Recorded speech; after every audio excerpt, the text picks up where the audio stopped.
नमस्कार, आदाब, सलाम। स्वागत है आपका लाइफस्टाइल ब्लॉग में। Lifestyle Vlogs. Subscribe now and press the bell icon. अभी तक आप लोगों ने मेरे द्वारा किए गए कामों में से एक छोटा सा सैंपल के तौर पर एक दूरदर्शन का एपिसोड देखा है।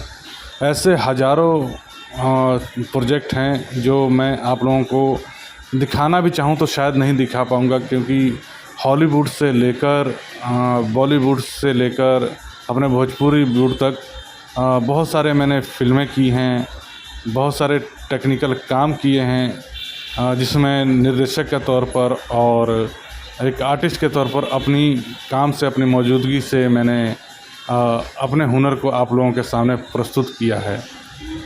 उसी दरमियान मैं आप लोगों को जो अभी आज सुबह जो वीडियो रिलीज़ हुआ था उसमें कुछ एक सीरियल का पार्ट दिखाया था, उसका फुल एपिसोड मैं रिलीज़ करने जा रहा हूं।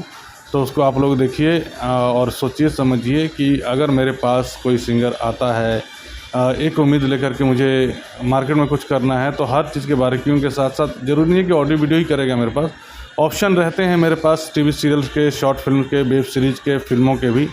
तो उनमें वक्त देखकर, मौका देखकर कहीं ना कहीं लॉन्च भी कर सकता हूं मैं। आप लोग इसी तरीके से अपना प्यार, आशीर्वाद इस चैनल पर बनाए रहें, सब्सक्राइब करते जाइए। मेरे पिछले काम जितने भी हैं, जो भी मिलता जाएगा मैं आप लोगों के सम्मुख रखता जाऊंगा, प्रस्तुत करता जाऊंगा। और साथ ही साथ जो भी बच्चे मेरे पास आएंगे उनके कामों को मैं लाइव दिखाता रहूँगा आप लोगों को, ताकि आप लोगों का मनोबल बढ़े, हिम्मत ना हारें, पेशेंस रखें और ईमानदारी से काम करते जाएँ। तो चलिए चलते हैं, देखते हैं फुल एपिसोड अशफाक उल्ला खां सीरियल का।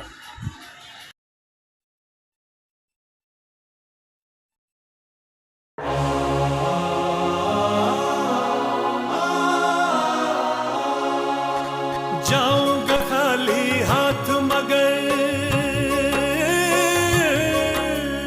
जाऊंगा खाली हाथ मगर ये दर्द साथ ही जाएगा। जाने किस दिन हिंदुस्तान आजाद वतन कहलाएगा। बिस्मिल कहते हैं हिंदू हूँ, फिर आऊंगा, फिर आऊंगा, फिर आके ऐ भारत माँ तुझको आजाद कराऊंगा।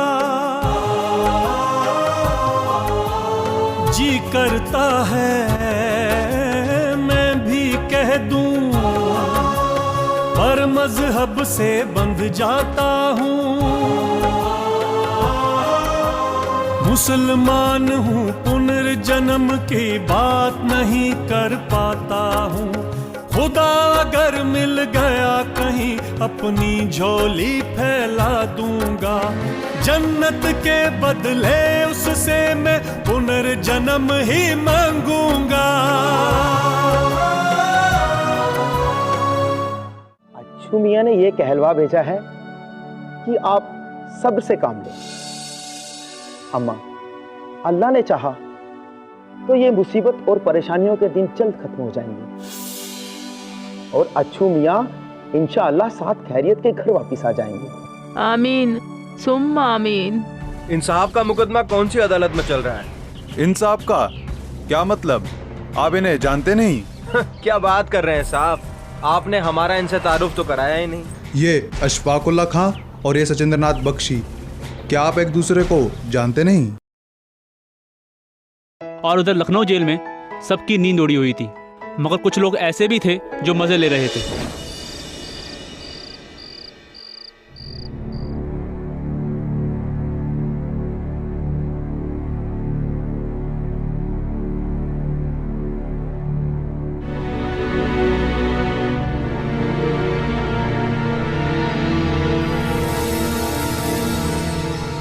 मैं देख रहा हूँ कि ना ही कोई सोने के मूड में है और ना ही किसी की आंखों में नींद है। क्या बात है? आज 5 अप्रैल 1927 है, इसीलिए किसी को नींद नहीं आ रही है। ऐसा क्या है इस 5 अप्रैल में? आप भी बहुत भोले हैं राम प्रसाद जी। कल हमारी किस्मत का फैसला होने वाला है अदालत में, इसलिए किसी को आज नींद नहीं आ रही है। भाई अगर ऐसी बात है तो मैं चला सोने। अरे अरे, कोई नहीं सोएगा। अरे भाई मुकंदी लाल, तुम्हें क्या हुआ? हुआ तो कुछ नहीं है, होगा तो अब रोशन भाई। हम लोग कल होने वाले फैसले के ऊपर आज रात एक नाटक करने जा रहे हैं। ये अपने हैं ना राजकुमार सिन्हा, इन्होंने वकालत की बहुत किताबें पढ़ी हैं और ये होंगे आज के जज और ये सुनाएंगे आज का फैसला। उठिए जज साहब, सुनाइए आज का फैसला। आप जरा तशरीफ रखिए। उठो। क्यों? अदालत के काम में हस्तक्षेप करना मना है। गुस्ताखी माफ जज साहब। चलो कुर्सी बन जाओ।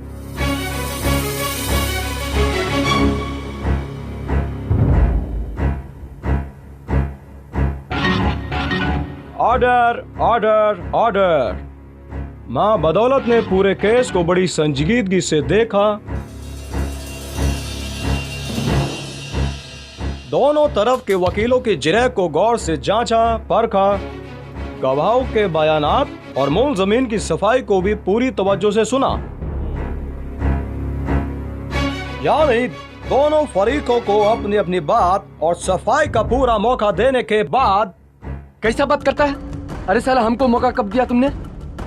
Order order order. अदालत के काम में रुकावट डालने का मतलब होगा कंटेम्प्ट ऑफ कोर्ट। तुमको साला जेल में डाल देगा। अबे हम जेल में ही हैं। तुमने नींद का गोली खाया है क्या? Order order order. तुम साला पागल का माविक क्या? इंडियन होकर कोर्ट से मतलब ऑनरेबल कोर्ट से बहस करता है।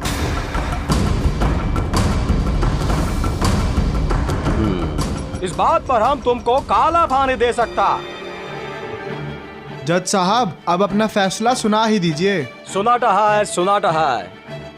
हाँ, तो सब लोग बिल्कुल खामोशी से फैसला सुने।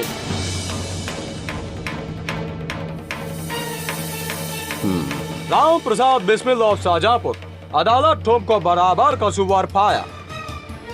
तुमने सरकारी खजाना लूटा, डकैती की कई वारदातें भी अंजाम दी, नौजवानों को गुमराह किया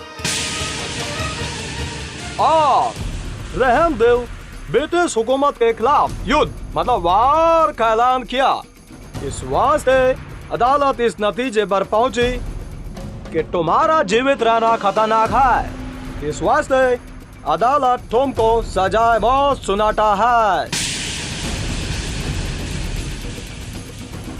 इसका बाद राजेंद्र नाथ लाहिड़ी ऑफ बंगाल, जो पहले बंगाल फिर बनारस में काफी गड़बड़ कर चुका है। उसके बाद यह आदमी राम प्रसाद के साथ और बिगड़ गया। उसने कत्ल और डकैती जैसा जुर्म भी किया। फिर भी अदालत दयावान होने के नाते राजेंद्र नाथ लाहिड़ी को सजाए मौत सुनाता है। इसके बाद रोशन सिंह ऑफ शाहजहांपुर का हम पूरा केस देखा। चूंकि रोशन सिंह बमरोली वाली डकैती में शामिल नहीं था, इसलिए खतरनाक नहीं हो सकता। उन्हें इस वास्ते इसे हम पूरा 5 साल की कड़ी सजा सुनाती है। ओए जज के बच्चे, तेरी हिम्मत कैसे हुई मुझे सजा सुनाने की? तुझे जज किसने बनाया? औरों को फांसी की सजा और मुझे 5 साल? तुझे मालूम है हर मामले में आगे रहा हूं मैं।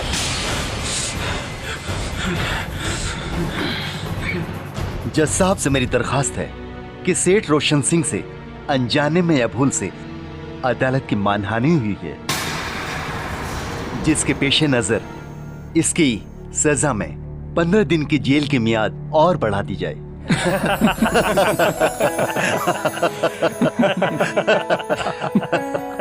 अरे भाई रोशन सिंह, ये क्या हरकत है? आप इतने समझदार होकर बच्चों की बात का बुरा मान गए। चलिए काम करिए, अपना दिल न तोड़िए, मेरे हिस्से की सजा ले लीजिए। मुझे किसी दूसरे के हिस्से की सजा नहीं चाहिए, मुझे अपने हिस्से की फांसी चाहिए। मैं कोई चोर डाकू नहीं हूं, मैं एक क्रांतिकारी हूं, एक देशभक्त हूं। यहाँ सब मजाक हो रहा है। वंदे मातरम, वंदे मातरम, वंदे मातरम, वंदे मातरम। इसे कहते हैं जाबाजी, जो अपने आप को देश पर कुर्बान करने के लिए आगे आते हैं। हाँ, और वो सुबह भी आ गई। चलो शासन, खड़े चलो, आगे आगे हो जाओ, चलो।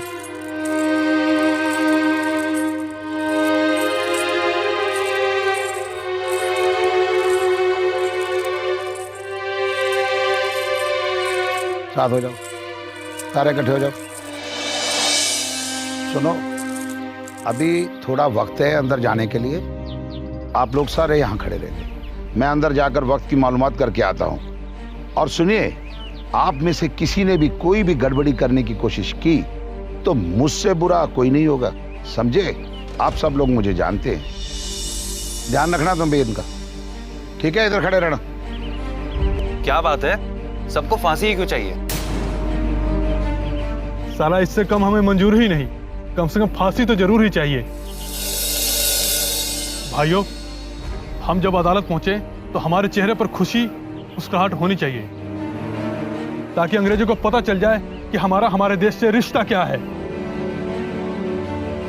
हाँ रोशन सिंह, सरफरोशी की तमन्ना अब हमारे दिल में है। देखना है जोर कितना बाजुए कातिल में है। वक्त आने दे बता देंगे तुझे ऐ आसमां, हम अभी से क्या बताएं क्या हमारे दिल में है। आप सबने सुना?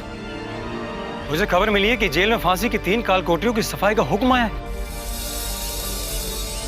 मतलब आज 3 लोगों को फांसी होगी। क्या बात है राजकुमार सिन्हा, इतने उतावले क्यों हो रहे हो? आज ऐसा कुछ नहीं होगा। हाँ, हो सकता है कि आज फांसी का ऐलान हो जाए। वही तो मैं कहने जा रहा था। मैंने सुना है कि राम प्रसाद बिस्मिल जी और अशफाकुल्ला भाई के बाद तीसरा नाम मेरा है। ये मूंग और मसूर की दाल, इस बात पर फांसी होगी इनको? भाई जरा कोई पूछे इनसे। कुछ ही देर में अदालत शुरू हो जाएगी, आप भी होंगे, हम भी होंगे। हाथ कंगन को आरसी क्या और पढ़े लिखे को फारसी क्या। आप ठीक कहते हैं, पर अदालत के फैसले के बाद हम कौन सा गीत गाएंगे, ये फैसला अभी कर लिया जाए तो उचित रहेगा। साथियों, मैंने फैसला कर लिया है कि मैं काजी नजरुल इस्लाम का वो मशहूर गीत गाऊंगा, ऐ शिकल परा छल मादेर, ऐ शिकल परा छला। इसका मतलब हमारा बेड़िया पहनना केवल एक छल मानो धोखा है। बहुत सुंदर गीत है ये नजरुल इस्लाम का। किसको पता है कि जहां से हम जेल वापस जाएंगे या नहीं, या हो सकता है जहां से कहीं और भेज दिए जाएं। अगर मुझे फांसी सजा होती है तो ये जरूरी नहीं कि मैं जहां से लौटकर जेल जाऊं। कमाल के थे ये लोग, अदालत में बेड़ियां पहनकर ऐसे जा रहे थे जैसे बच्चे खेलने जाते हैं। अरे जल्दी करो भाई, जल्दी लेकर चलो अंदर। क्यों रोशन सिंह, आज कुछ ज्यादा ही खुश और जिंदा दिल दिखाई दे रहे हो। धवलेश मेरे यार, आज मेरा मन शेर व शायरी को कर रहा है। चलो इसी बात पर एक शेर सुनाता हूँ। सुना यार। जिंदगी जिंदा दिली की जाने रोशन, जिंदगी जिंदा दिली की जाने रोशन, वरना कितने मरे और पैदा होते जाते हैं। लो भाई, आज तो रोशन सिंह भी शेर व शायरी के मूड में है। भाई राम प्रसाद, आप शेर व शायरी की बात करते हैं, आज तो मेरा मन गाना गाने को कर रहा है। तो फिर शुरू करें, 1 2 3। सरफरोशी की तमन्ना अब हमारे दिल में है। देखना है जोर कितना बाजुए कातिल में है। वक्त आने दे बता देंगे तुझे आसमां, हम अभी से क्या बताएं क्या हमारे दिल में है।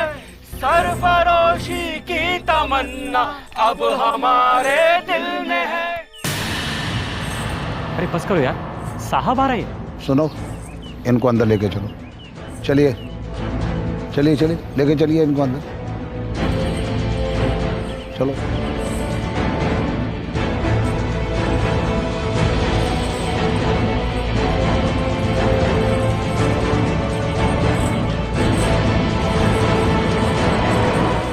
हाँ, जब रामप्रसाद बिस्मिल अपने साथियों के साथ 6 अप्रैल 1927 को सेशन कोर्ट जो कि लखनऊ के रिंग थिएटर में चलाया जा रहा था, तो उसके बाद क्या हुआ? तारीखी फैसला सुनने में इंकलाबियों के रिश्तेदार भी थे, सरकारी वकील भी थे और इंकलाबियों के वकील भी थे। जज के अदालत में आते ही सन्नाटा छा गया। और वो दोनों मुखबिर यानी अप्रूवर्स उस दिन अदालत में मौजूद थे? हाँ, वो दोनों भी मौजूद थे। वो लोग अलग बेंच में बैठे हुए थे, यानी बनारसी लाल और इंदु भूषण मित्र। जज की कुर्सी पर बैठते ही सन्नाटा छा गया। जज ने कम लफ्जों में सरकार के खिलाफ साजिश की बात कही और ये भी कहा कि साजिश में जो लोग शामिल थे उनके ऊपर जुर्म साबित हो चुका है। पूरा का पूरा फैसला तकरीबन 115 पेजों का था। जज ने 1-2 पेज पढ़े और सीधा जजमेंट सुना दी। जज ने अल्फाबेटिकली ऑर्डर में पहले सबके नाम पढ़े और बाद में उनकी सजाएं पढ़कर सुनाई। मैं लिख कर लाया हूं, सुनो। भूपेंद्र नाथ सान्याल 5 साल की कैद, राम प्रसाद बिस्मिल, राजेंद्र नाथ लाहड़ी और ठाकुर रोशन सिंह को फांसी,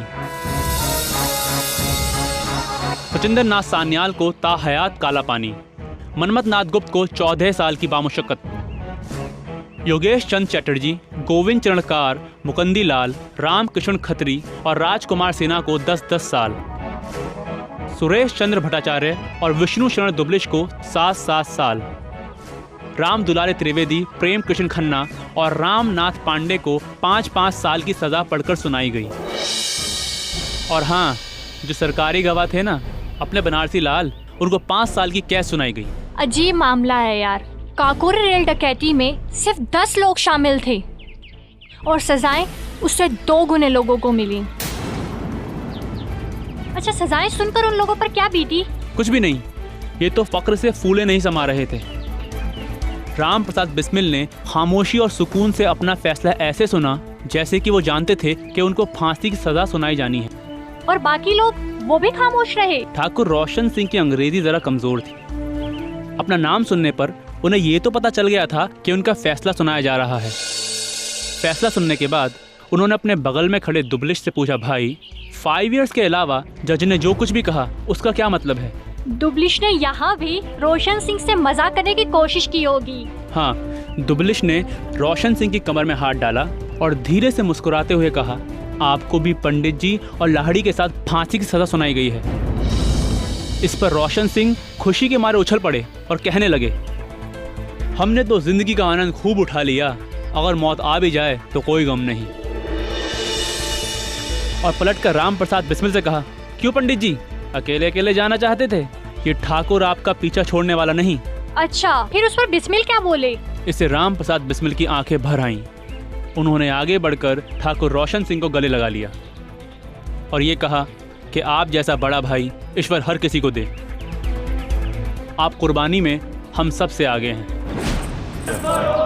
की तमन्ना अब हमारे दिल में है, देखना है जोर कितना बाजुए का दिल में है, आने दे बता देंगे तुझे आसमां, हम अभी से क्या बताएं क्या हमारे दिल में है। बनवारी, बाहर जाके देखो, वो जो जेल ले जाने वाली लारी है वो बाहर खड़ी है कि नहीं खड़ी है। और हाँ सुनो, वहाँ जाकर ये देखना कि बाहर जो कोई पब्लिक के तो नहीं खड़ी है। चलो दौड़ के जाओ।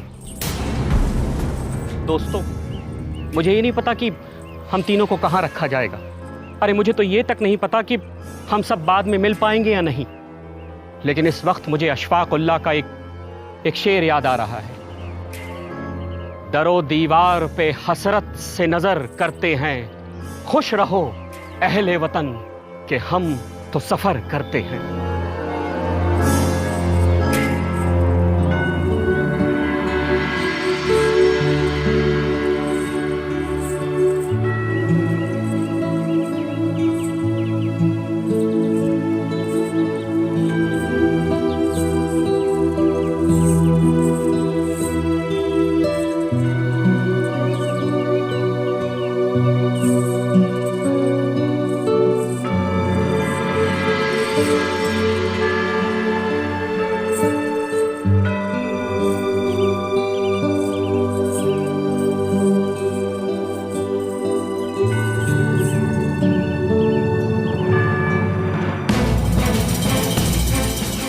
गाड़ी तैयार, चलिए आगे गाड़ी, चलो भाई।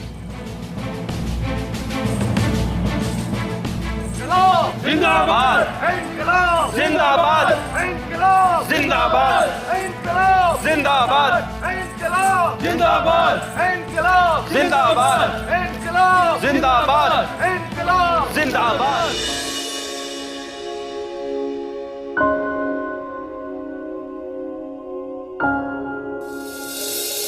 बाबूजी बाबूजी। हाँ बेटी। आपसे कोई मिलने आया है। क्या नाम है उनका? कहते हैं नाम भानु है और बनारस से आया हूँ। और बाबू शिव प्रसाद गुप्त जी ने भेजा है। समझ गया बेटी, वो हमारे शुभ चिंतक हैं। जाओ उन्हें अंदर ले आओ। जी बाबूजी।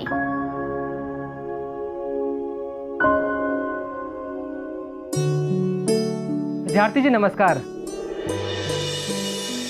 आइए आइए आइए आइए, बैठिए भानु जी।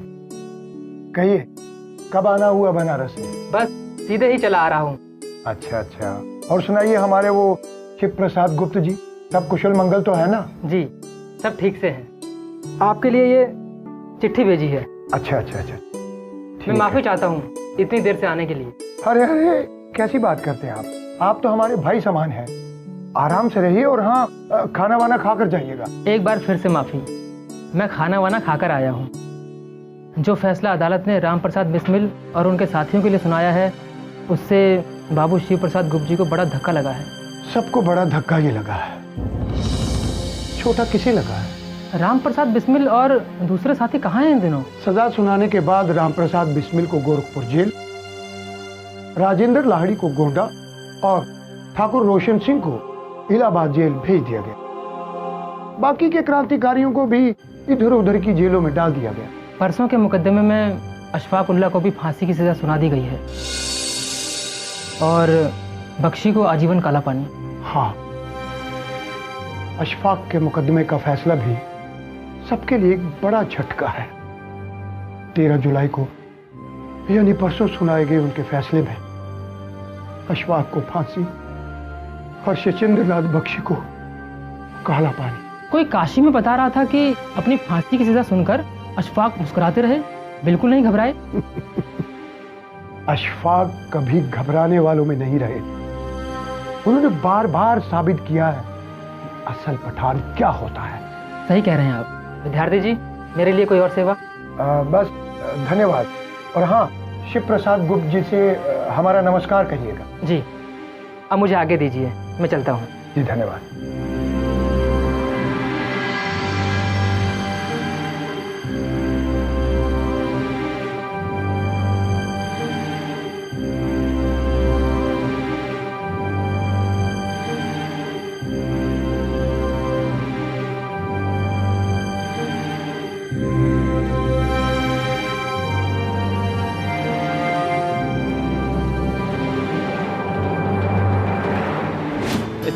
इतना मज़ा, इतना एंजॉयमेंट कभी नहीं किया। आओ यहाँ बैठो। को तो फुर्सत ही नहीं होती हमसे बात करने की। अरे यार, ऐसा क्यों बोल रहा है? और क्या यार, बिल्कुल सही यार। टाइम ही नहीं है तेरे पास बात करने के लिए। खूब टाइम रहता है। अच्छा स्वाति, ये बता और क्या चल रहा है? बढ़िया यार। अच्छा वो सब छोड़ यार, ये बता कि फिर क्या हुआ? अशफाक की फांसी की सजा 13 जुलाई 1927 को तय कर दी गई। फिर क्या हुआ? उसके बाद हुआ ये कि 16 सितंबर 1927 की तारीख उन चारों को फांसी पर लटकाने के लिए तय की गई। पूरे इलाके में, जो अब उत्तर प्रदेश कहलाता है, कोहराम मच गया। अखबारों में खतूत छपने लगे, लोगों में गम और गुस्सा साफ दिखाई देने लगा। असेंबली के आइंदा इजलास में ठाकुर मंजीत सिंह एमएलए ने मेंबरों से दरख्वास्त लगाई कि मेंबरान उन इनकलाबियों की फांसी की सज़ा को सजाए काला पानी में तब्दील कर दें। उन दिनों असेंबली का इजलास चल रहा था, इसलिए मेंबरान को खत लिखकर सिफारिश की गई कि उनकी फांसी की सज़ा को टाल दिया जाए।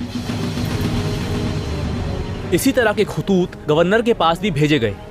क्योंकि गवर्नर की टर्म पूरी होने वाली थी, इसलिए सारे मेंबरान को ये उम्मीद थी कि गवर्नर उनकी इस अपील को सुन लेंगे। तो क्या गवर्नर ने फांसी की सजा कम की या वो भी उतना ही जालिम निकला जितने और अंग्रेज थे? गवर्नर ने इस अपील को बड़ी ही बेरहमी से नामंजूर कर दिया। लेकिन हाँ, इस लिखा पढ़ी में ये जरूर हुआ कि फांसी की तारीख 16 सितंबर 1927 से बढ़कर 11 अक्टूबर 1927 हो गई। उसके बाद तो कुछ बचा ही नहीं था।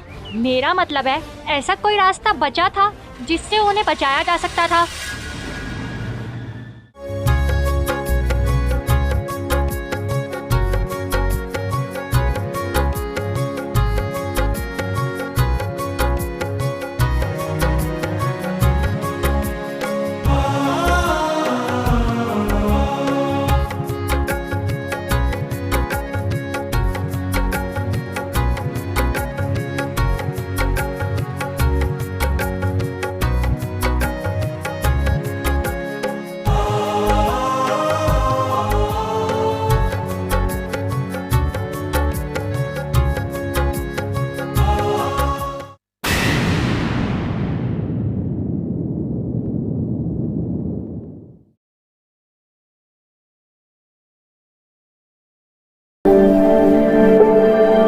Lifestyle Vlogs.